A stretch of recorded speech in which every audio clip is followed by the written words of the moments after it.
সুপ্রিয় দর্শক, আসসালামু আলাইকুম। আজকে আমরা আবারও হাজির হয়েছি আরও একটি মানবিক বিপর্যস্ত ব্যক্তির গল্প নিয়ে।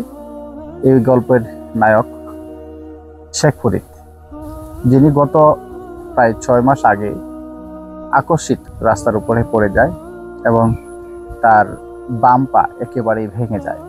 ভেঙে যাওয়ার পর থেকে তার উন্নত চিকিৎসার জন্য বিভিন্ন জায়গায় ছুটোছুটি করেন এবং চিকিৎসা নেওয়ার পর থেকে এখন পর্যন্ত প্রায় 4 লক্ষ টাকার উপরে ব্যয় করেছেন। এর মাঝে প্রায় 2 লক্ষ টাকা তিনি ধার দেনা করে তার চিকিৎসার ব্যয় করছেন। পরিবারটা একেবারেই অসচ্ছল এবং শেখ ফরিদ তিনি ঢাকায় একসময় কাজ করতেন, বিভিন্ন পেশায় নিয়োজিত ছিলেন, কিন্তু বর্তমানে তার পা ভেঙে যাওয়ায় পরিবারটা একেবারেই বিপর্যস্ত হয়ে পড়েছে।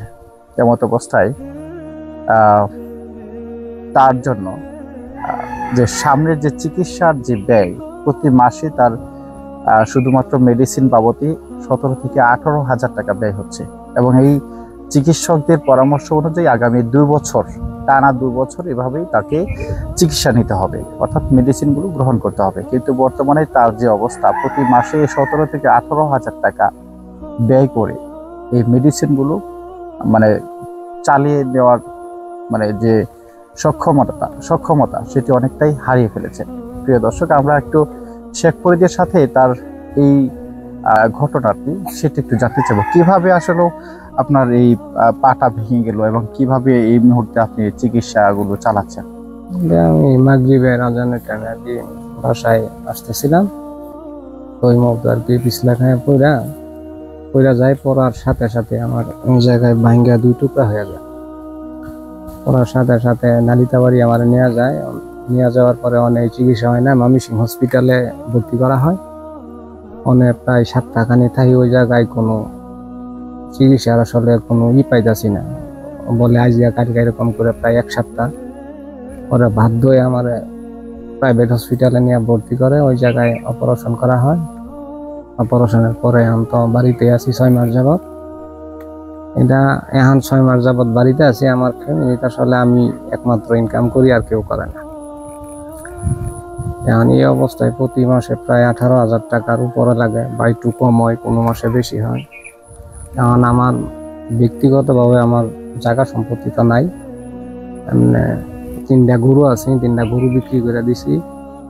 এইগুলা বিক্রি করে দেওয়ার পরেও আমার প্রায় 2 লাখ টাকার উপরে ঋণ আছে বর্তমান।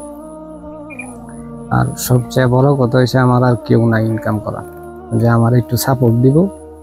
এখন আমার আসলে চিকিৎসাটা চালায় নেওয়া খুব কঠিন অবস্থা হয়ে যেতেছে।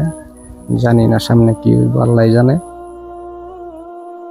এই অবস্থা এখন এই মুহূর্তে আপনি আসলেও কি বলতে চাচ্ছেন, যে আপনার এই ব্যাপারে আপনি কি সহযোগিতা চান? আসলে আমি আপনার মাধ্যমে এই সহযোগিতা আমার আসলে চিকিৎসাটা কোনো একটা ব্যবস্থা করে দেওয়া যায় কিনা, যে আমার চিকিৎসা অন্তত পক্ষে চালিয়ে যাওয়া যায় কিনা।